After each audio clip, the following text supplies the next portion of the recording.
하나님 말씀은 로마서 1장 6절에서 7절입니다. 너희도 그들 중에서 예수 그리스도의 것으로 부르심을 받은 자니라. 로마에서 하나님의 사랑하심을 받고 성도로 부르심을 받은 모든 자에게 하나님 우리 아버지와 주 예수 그리스도로부터 은혜와 평강이 있기를 원하노라. 네.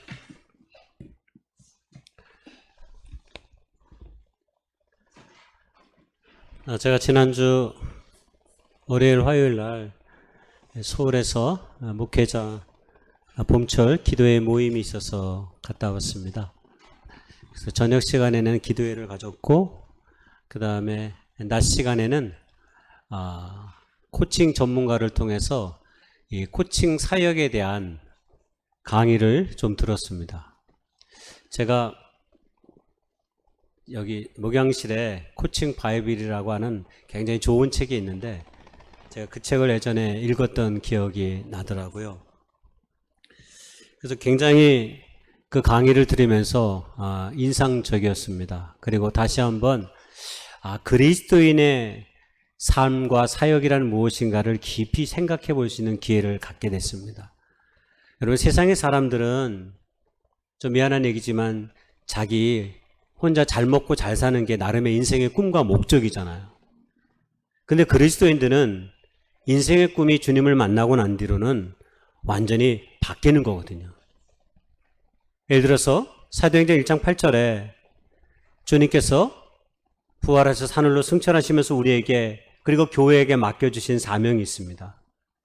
오직 성령이 너에게 임하시면 너희가 권능을 받고 예루살렘과 온 유대와 사마리아와 땅끝까지 이르러 복음의 증인이 되리라. 여러분, 이 증인의 삶, 이 증인의 삶이 곧 그리스도인의 삶인 거죠. 예수 그리스도가 우리의 삶의 구주시고 그분 안에 거할 때 우리가 바른 인생의 삶을 살아갈 수 있다고 믿는 거, 바로 그것 아닙니까? 그러면 그것을 나 혼자 간직하고 있는 복음이 아니라 또 다른 사람들에게 이 복음을 전하는 증인의 사명이 우리에게 있는 거죠. 넓은 의미로 생각하면 아마 제가 그 코칭 사역에서 들었던 그 코치라는 말이 그런 의미인 것 같습니다. 여러분, 코치 아시죠? 운동선수들의 주로 누구의 지도를 받습니까? 코치의 지도를 받습니다.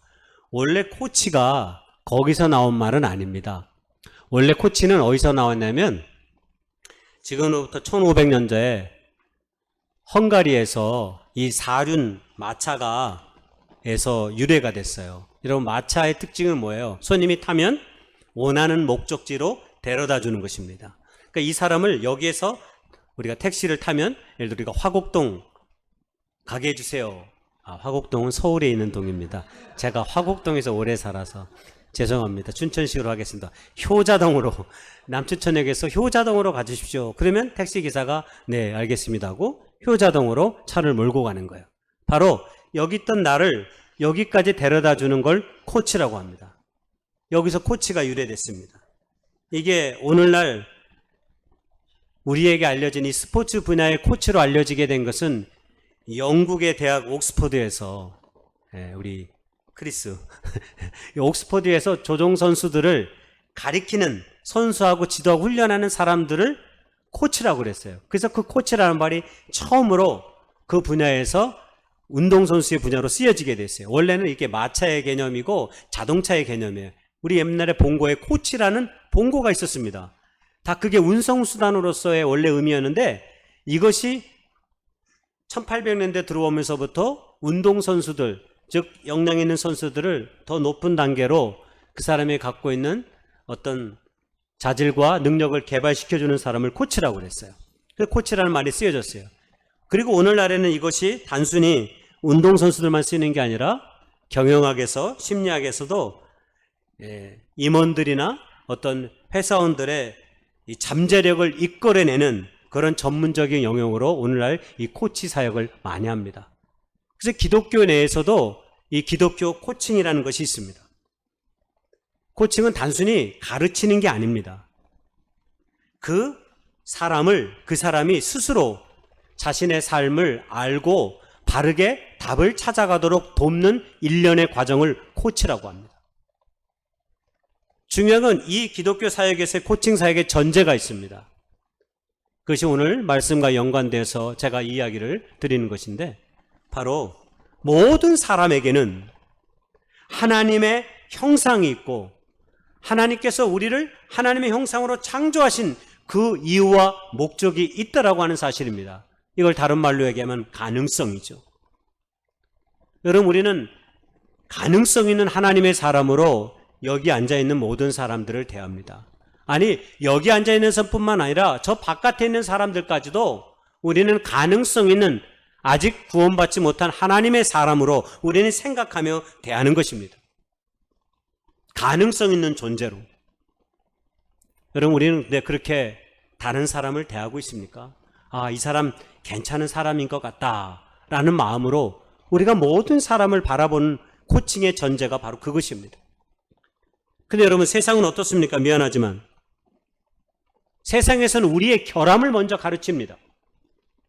우리 안에 좋은 것, 우리가 갖고 있는 긍정성, 이런 것을 가리키기보다는 우리 안에 부족하고 우리가 잘못하고 우리 안에 연약한 것들, 쉽게 말하면 결함을 먼저 가리키는 거예요. 너 이거 못하니까 이거 하기 위해서 이거 해야 돼.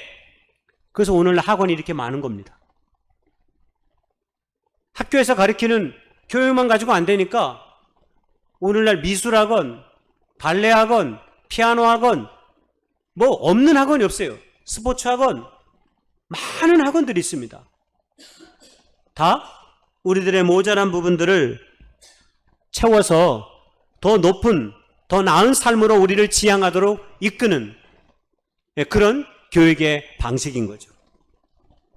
한마디로, 그러나 이렇게 학원을 다니다 보면 어떤 마음이 드냐면 늘 우리의 부족한 부분들이 채워져야 한다는 강박관념에 시달릴 수가 있어요. 교회에서도 듣는 이야기가, 복음을 전도할 때도 마찬가지지만 그 사람에 대해서 좋은 이야기를 할 수 있어야 돼요. 그러면 좋은 것을 발견할 줄 알아야 돼요. 좋은 이야기를 하려고 하면 좋은 것을 발견할 줄 아는 눈이 있어야 돼요. 이 눈이 없으니까 맨날 그 사람의 잘못된 거, 그릇된 거, 부정적인 거, 여러분, 이런 것들이 우리의 마음을 지배하고 우리의 눈을 지배하는 거예요. 여러분, 우리가 복음을 전하려고 하는 사람 누구에게나 다 하나님께서 하나님의 형상으로 만들어졌기에 그 사람이 갖고 있는 좋은 기질과 성정이 있습니다. 여러분, 그것을 찾아낼 때 선한 사마리아 사역을 시작할 수 있는 거예요. 우리가 선한 사마리아 사역을 하자고 하잖아요. 우리의 이웃들, 어렵고 힘든 사람들, 특별히 그런 사람들 몇 명 정해가지고 특별히 그런 사람들을 돕는, 알게 모르게 돕는 사람이 되십시오 라고 하는 것이 이 선한 사마리아의 목적이에요. 그러려면 그 사람이 필요로 하는 것을 볼 수 있어야 되고 그 사람의 마음을 읽을 수 있어야 돼요. 그래서 관찰이 굉장히 중요합니다. 코칭에 있어서는 그래서 관찰이 되게 중요해요. 그리고 우리가 하나님의 일을 하기 위해서도 이 관찰이 중요합니다. 서점에서 늘 자기계발서가 언제나 1등인 이유가 거기에 있습니다. 우리의 부족한 부분들을 이 책을 읽음을 통해서 이런 부분을 보완하면 우리가 좀 더 나은 사람이 될 것이라고 우리에게 제시해 주기 때문에 많은 사람들은 그 이야기를 귀담아 듣고 책을 사서 읽습니다. 오늘 우리가 몸담고 있는 이 세상은 성과 중심의 사회다라고 말할 수 있어요. 무엇인가 어떤 사람에게 열매를 맺고 결과를 맺어야만 회사에서도 이 사람을 써요. 월급을 주고 씁니다. 우리가 이런 방식의 사고에 아주 익숙해져 있습니다. 우리가 살아가는 세상이 그러하기 때문입니다. 내가 무엇인가를 해내야만, 무엇인가의 결과를 만들어야만 가치 있는 사람이라고 세상은 우리를 끊임없이 그렇게 규정합니다. 그러나 하나님께서는 모든 사람들이 하나님이 주신 성정이 있고 장점이 있고 그것을 알고 깨달음을 통하여서 우리는 더 나은 사람이 될 수 있는 것이죠. 하나님께서도 훌륭한 코칭이셨습니다. 여호수아가 모세의 뒤를 이어서 이스라엘 백성의 지도자가 되었습니다. 광야 40년의 세월을 이제 지내고 약속의 땅 가나안에 들어가게 됐습니다. 여러분, 모세가 얼마나 위대한 선지자입니까? 모세, 다윗 이런 사람은 이스라엘 민족의 역사상 가장 위대한 인물들로 꼽히는 사람들이에요. 광야 40년 동안 그의 카리스마적인 지도력, 그걸 통해서 40년의 그 광야 생활을 견뎌내고 드디어 약속의 땅에 들어서게 됐는데 그 바톤을 이어받은 사람이 여호수아입니다. 여호수아가 얼마나 불안하고 두려웠겠습니까? 모세의 시종으로 광야에서 모세를 도와서 하나님의 사역을 해서 어떤 방식으로 행하는 것이 하나님의 뜻을 이루는 것인가를 보고 배우긴 했습니다.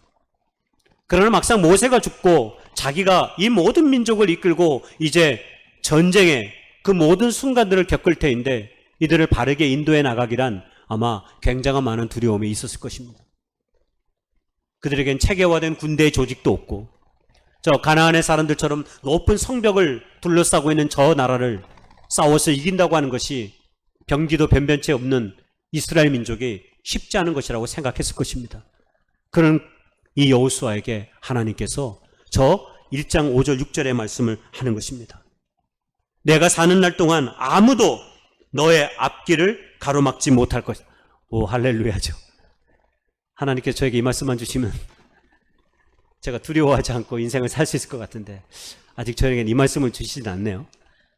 여러분, 여러분이 여호수아 입장이 되고 오늘 여러분에게 이 하나님의 말씀이 여러분의 마음밭에 떨어졌다고 한번 생각해 보십시다. 아무도 너의 앞길을 가로막지 못할 것이다. 하나님이 내가 너를 지키고 너를 떠나지 않고 너를 결코 버리지 않겠다. 여러분, 이 약속의 말씀을 내가 하나님 앞에 받았다고 생각해 보세요. 금방 전까지 쪼그라들었던 내 마음이 아마 불일 듯 일어나지 않겠어요? 여러분, 여호수아가 모세와 더불어서 광야 40년 동안 하나님이 이루시는 역사와 이적을 눈앞에서 목격한 사람들 아닙니까? 그 하나님이 내 하나님이 되어주시겠다고 오늘 하나님이 말씀하시는데 여러분, 여호수아가 얼마나 담대한 마음이 들겠어요. 그러니까 굳세고 용감해라. 내가 네 백성 조상에게 주기로 한 이 땅을, 이 유산을 물려줄 사람이 바로 너다 라고 오늘 세번역 성경이 그렇게 얘기했어요. 바로 너다. 소름이 쫙 끼쳤습니다. 제가 이 말씀 읽다가 하나님께서 오늘 바로 너가 내 모든 뜻을 이룰 사람이다 라고 말했다고 한번 생각해 보세요. 얼마나 가슴 벅차겠습니까? 예수님도 훌륭한 코칭이셨습니다. 십자가 못 박혀 죽으시기 전에 곧 자신이 십자가에 못 박혀 죽기 전에 제자들을 불러 모았어요. 그리고 이 말씀했습니다. 내가 진정으로 너희에게 말한다. 나를 믿는 사람은 내가 하는 일을 그도 할 것이요 그보다 더 큰 일도 할 것이다. 그것은 내가 아버지께로 가기 때문이다. 와, 놀랍지 않습니까? 되게 저만 놀라는 것 같아요.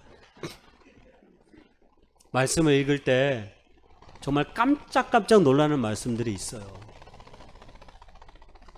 여러분, 지금 제자들에게 예수님께서 뭐라고 말씀하세요? 내가 하는 일을 너도 할 것인데 심지어는 더 할 것이래요. 더 큰 일도 할 것이래요. 여러분, 이 말씀 때문에 교회가 생겨났습니다. 이 말씀 때문에 2000년 동안 교회가 온 세상에 퍼졌습니다.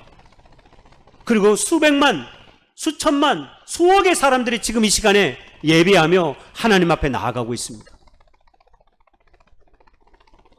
성령을 주님께서 선물로 보내주셔서 교회가 그 성령의 능력에 힘입어서 오늘 주님의 교회를 이루기 때문입니다. 그래서 우리 안에 계신 성령께서 우리로 하여금 힘에 지나도록 그냥 나는 내 삶을 살 거야. 나는 다른 일 신경 쓰고 싶지 않아. 그냥 나는 내 밥벌이 하면서 살고 싶어. 이거 내 인생의 전부야. 라고 이렇게 속 좁은 생각으로 가득 차 있는 우리를 성령께서 늘 마음을 깨트려 주셔서 아니다. 내가 너에게 맡겨진 일들이 있다.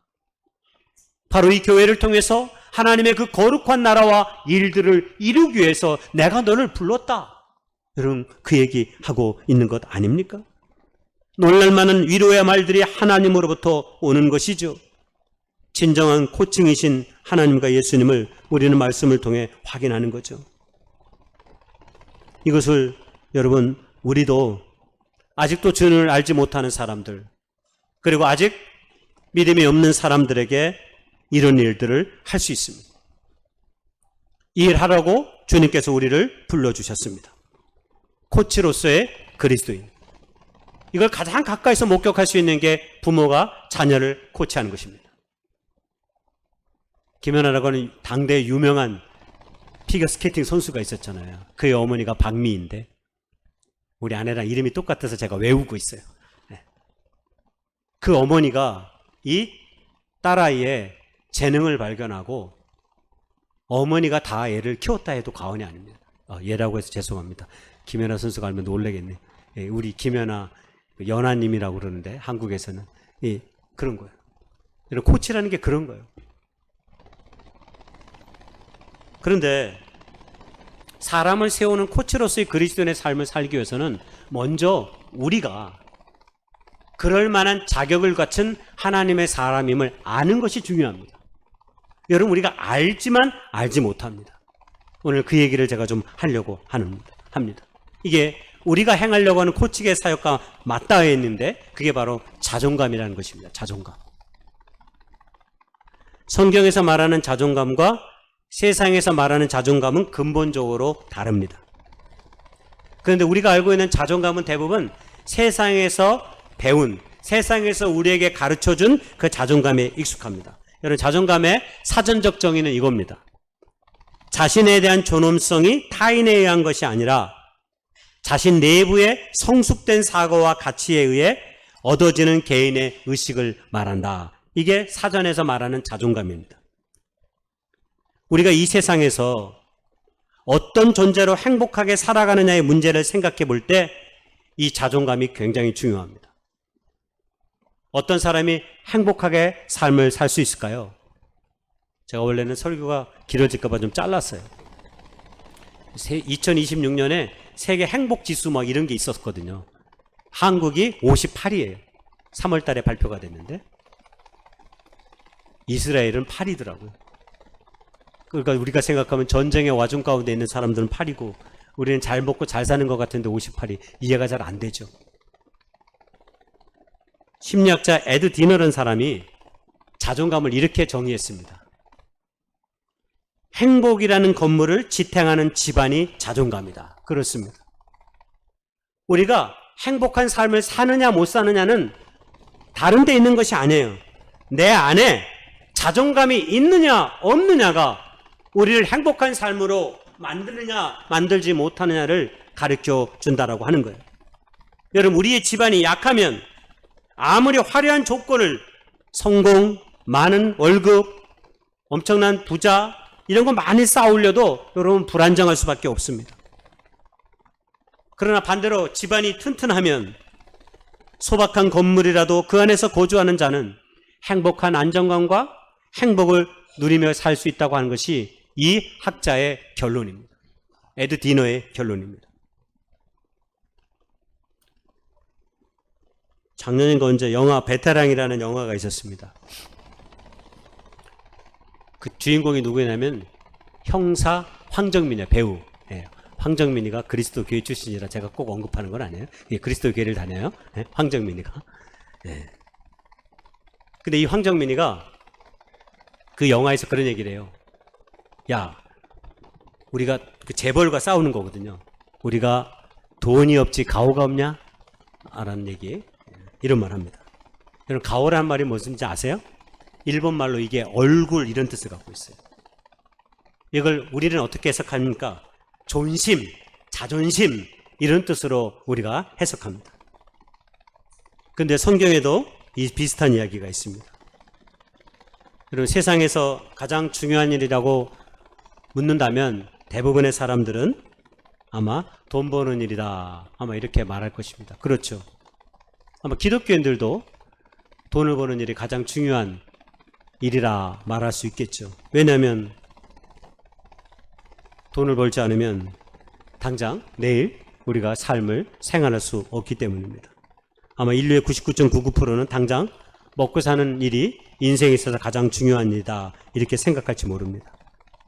근데 예수님께서 뭐라고 말씀하셨냐면 사람이 밥으로만 사는 것이 아니라 하나님의 입에서 나오는 모든 말씀으로 산다 그랬습니다. 여러분, 우리가 이 말씀이 우리가 돈이 없지 가오가 없냐라는 뜻과 맞닿아 있습니다. 어떻게 맞닿아 있을까요? 여러분, 이 말씀을 듣는 청중이 누구냐를 생각해 보면 알아요. 우리는 무슨 말을 항상 들을 때 그 대상이 누구인지를 깊이 생각해 볼 필요가 있습니다. 궁극적으로 예수님께서 우리들에게 사람이 밥만으로 사는 게 아니야 라고 말할 때 아마 부유한 사람들은 그렇게 말할 수 있죠. 그렇지, 우리가 어떻게 밥만으로 먹고 살아. 때로 영화도 봐야 되고 교양도 있어야 되고 뭔가 배우려고 하기도 하고 문화생활도 즐길 줄 알아야 되지 않겠어? 라고 아마 이렇게 충분히 맞장구를 칠 것입니다. 그러나 이 말씀은 밭걱정이 전혀 없는 부자들에게 한 말이기보다는 당장 오늘 먹을 밥 외에는 아무것도 없는 가난한 사람들에게 주어진 말씀이라고 한번 생각해 본다면 이 말씀이 갖고 있는 무게와 의미를 충분히 생각해 볼 수 있는 거죠. 한마디로 우리 안에 돈이 없어도 당신의 자존감, 자존심은 지켜져야 한다는 말 아니겠습니까? 가난한 자가 돈도 없고 자존심도 없다면 삶은 더욱 비참해지겠죠. 오늘 본문에 로마서 1장 6절 7절에 나오는 이 말씀, 여러분 이 말씀이 오늘 그리스도인들의 자존감이 어디서 나오는지 무엇인지를 가장 선명하게 보여주는 하나님의 말씀입니다. 두 개의 단어가 주목되어지는데요. 이것이 세상에서 말하는 자존감과 근본적으로 다른 것입니다. 바울이 로마의 교회 공동체를 향해 하나님의 사랑하심을 받고 성도로 부르심을 받은 모든 자에게 하나님 우리 아버지와 주 예수 그리스도로부터 은혜와 평강이 있기를 원한다 이렇게 되어 있습니다. 제가 강조했던 것을 기억하시죠? 강조. 하나님의 사랑하심을 받은 사람들, 성도로 부르심을 받은 사람들. 우리는 이것을 문법적으로 얘기하면 수동적 표현이라고 합니다. 수동적 의미. 주어진 거, 강제로. 내가 막 노력해서 얻어진 게 아니고 그건 능동이야. 근데 그게 아니라 어떤 강력한 힘에 의해서 나에게 딱 주어진 거야. 너 이거 가져! 라고 말하는 것. 쉽게 비유하면. 그래서 뭐뭐 되어진 이런 수동적 의미를 이 단어들이 갖고 있습니다. 여러분 이 뜻이 말 그대로 하나님의 사랑하심을 받은 사람들, 이 뜻은 유일하게 사랑받고 소중히 여겨진다 이런 뜻을 갖고 있습니다. 그리고 뒤에 나오는 성도로 부르심을 받은 사람들도 역시 비슷한 말씀입니다. 하나님의 나라에 초대된 사랑받는 사람 이런 뜻을 내포하고 있어요. 그러니까 오늘 그리스도 예수 안에서 부름을 받아 하나님의 사람이 된 여기 오늘 우리는 어떤 자라고요? 하나님의 사랑하심을 받은 사람들이고 성도로 부르심을 받은 사람들이라는 거예요. 내가 선택한 것이 아니라 하나님이 우리를 부르셔서 여기에 앉아있게 하셨고 우리를 하나님의 사람이라고 소중하게 여겨지는 사람이라고 말하고 있다는 것입니다. 옆에 사람하고 인사 한번 해보십시오. 그렇게 하나님 나라의 소중한 사람입니다. 하나님의 나라에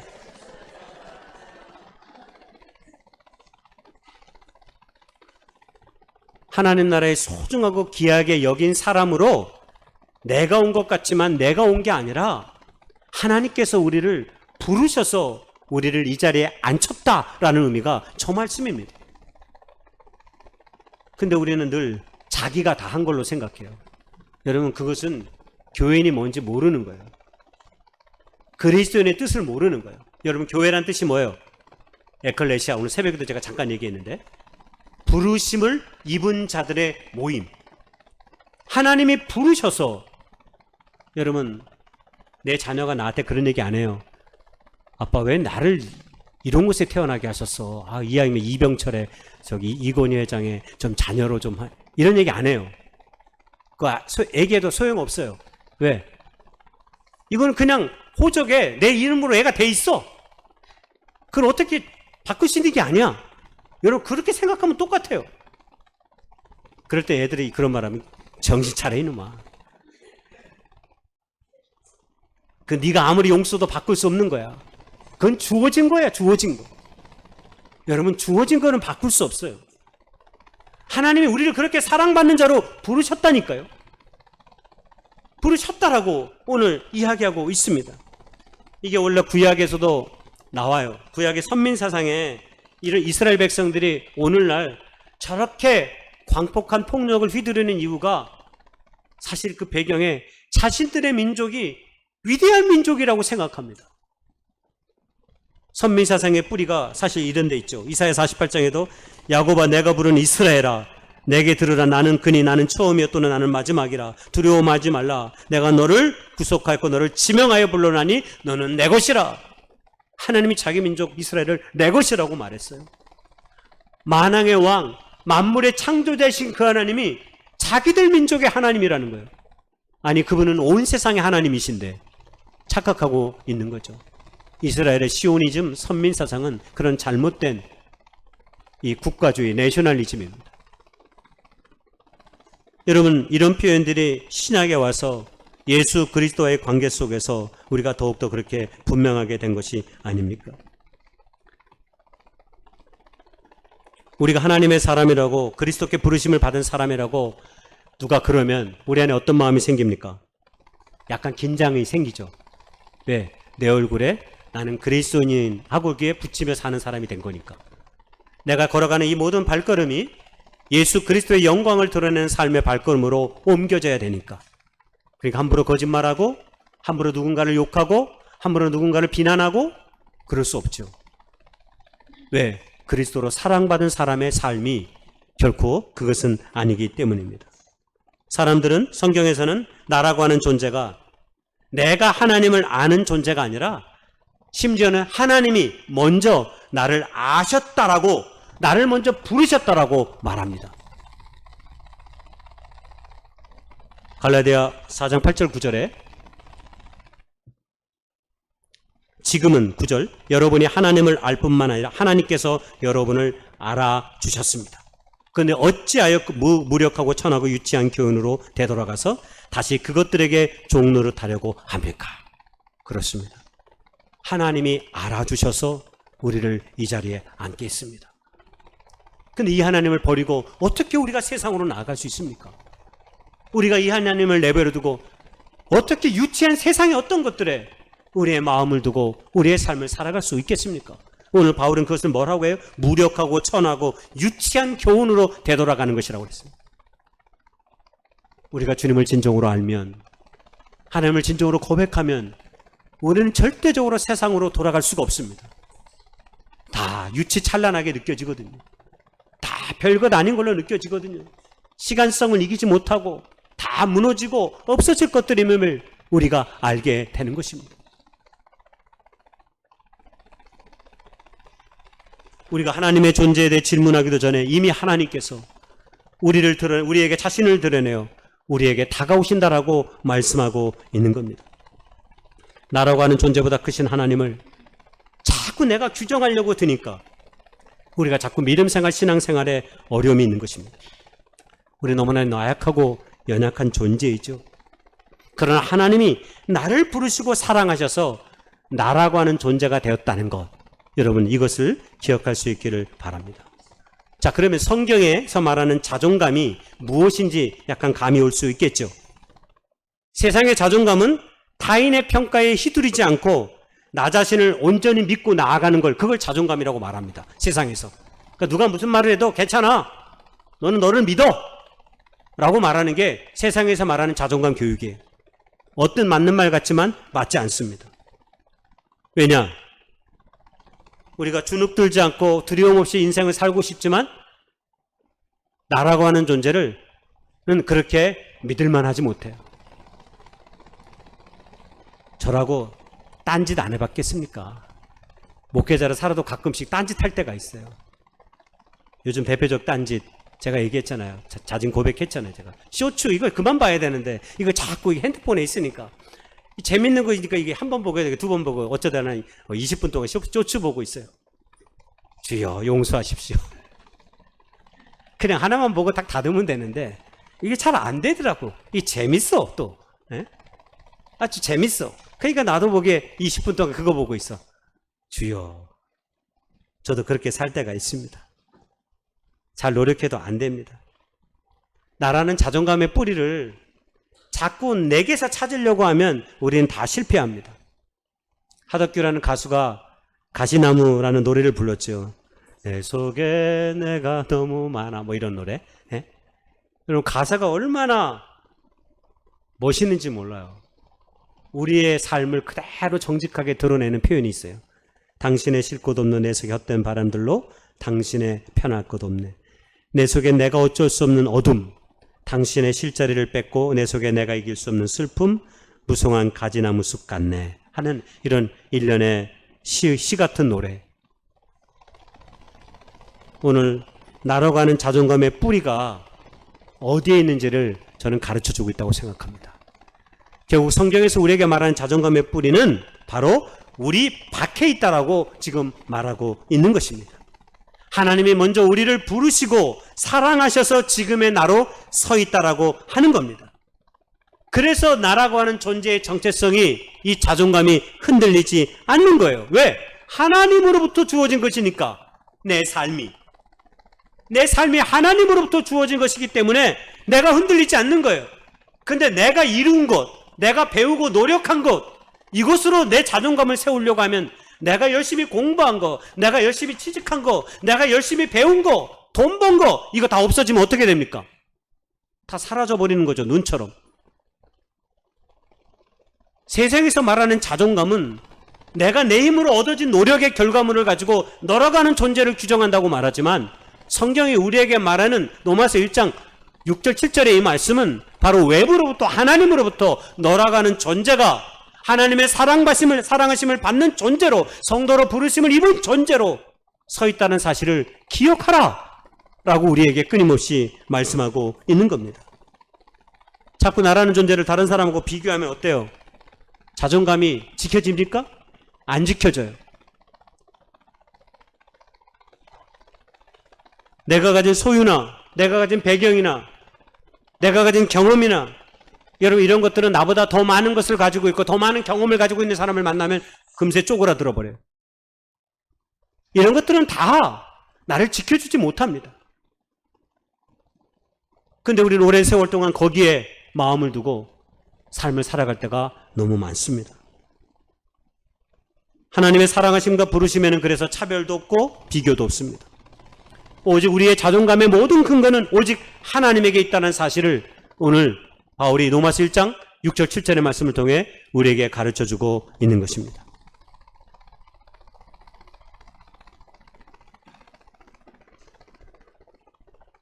맥스 루카드의 너는 특별하단다 라고 하는 동화가 있습니다. 이 동화에 보면 나무로 만든 작은 사람들 웬믹이라고 하는 사람들이 한 마을에 삽니다. 그들은 온종일 서로를 관찰하면서 두 종류의 스티커를 붙이는 이야기가 나와요. 하나는 금빛 별 스티커. 이거는 나뭇결이 매끄럽고 색칠이 예쁘고 재주가 뛰어나거나 훌륭한 일을 한 사람들, 목소리가 좋은 잘난 사람들, 이런 사람들에게 금빛 별 스티커를 웬믹들에게 붙여줍니다.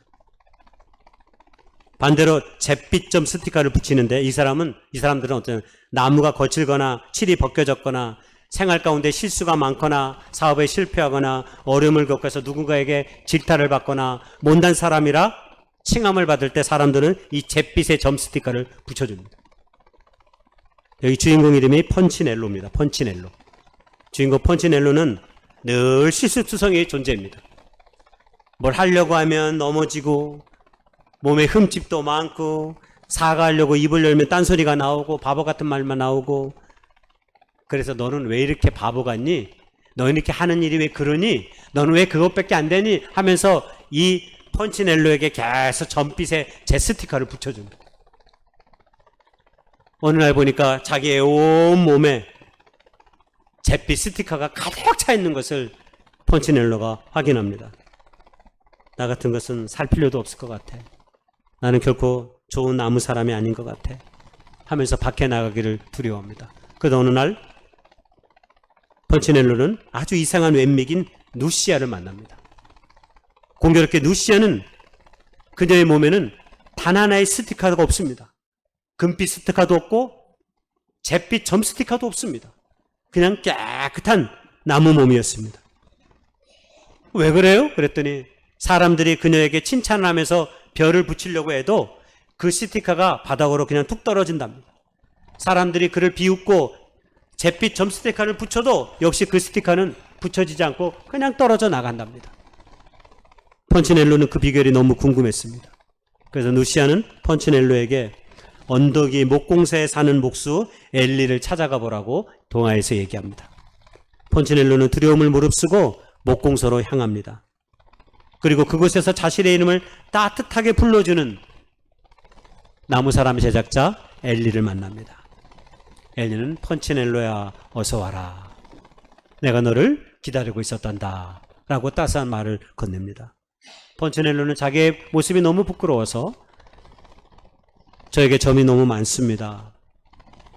저 같은 것도 살아갈 이유가 있을까요? 라고 물었을 때 목수 엘리는 인자하게 웃으며 말합니다. 애야, 다른 웬믹들이 너를 어떻게 생각하는지는 중요하지 않단다.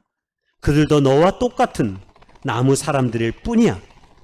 중요한 건 내가 너를 만들었고 너는 내게 아주 특별한 존재라는 사실을 기억할 수 있기를 바란다. 펀치넬로는 의아하며 물었습니다. 그러면 왜 누시아에게는 스티커가 하나도 붙지 않게 됐습니까? 라고 물을 때 엘리는 또 이렇게 대답했습니다. 그녀는 남들이 붙여주는 스티커보다 내 자신이 내가 어떻게 생각하는지를 더 중요하게 여기기로 마음먹었기 때문이란다.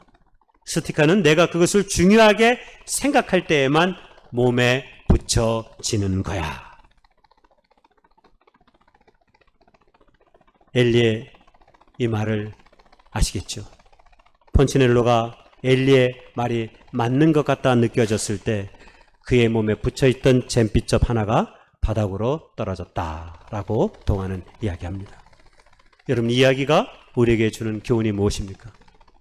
결론적으로 말하면 세상이 우리에게 잘했다 붙여주는 칭찬의 스티커도 나라고 하는 존재를 때로 조롱하고 때로 비아냥거리면서 나쁜 잿빛의 점 스티커도 결국 내가 누구인지를 안다면 우리는 그것으로 인해 내 자신을 얼룩지게 하지 않는다라고 하는 사실입니다. 사랑하는 교회 여러분, 이 봄날에 우리의 자존감의 근거가 하나님이심임을 깊이 깨달을 수 있는 저와 여러분 될 수 있기를 소망합니다. 하나님께서 우리를 부르셨다는 이유를 알면 우리는 하나님께 합당하게 살아가려고 몸부림치게 됩니다. 하나님께서 우리를 부르신 이유는 하나님께 어울리게끔 살아가도록 만드시는 것과 하나님의 나라와 영광에 들어오도록 하는 데 있다라고 말하기 때문입니다. 데살로니가 4장 7절에 하나님께서 우리를 불러주신 것은 더러움에 빠져 살게 하시는 것이 아니라 거룩함에 이르게 하시려는 것이다 라고 하는 이 말씀 꼭 기억하시면서 주님 앞에 우리의 삶을 겸손히 세워갈 수 있는 저 여러분 될 수 있기를 주님의 이름으로 축복하고 소망합니다.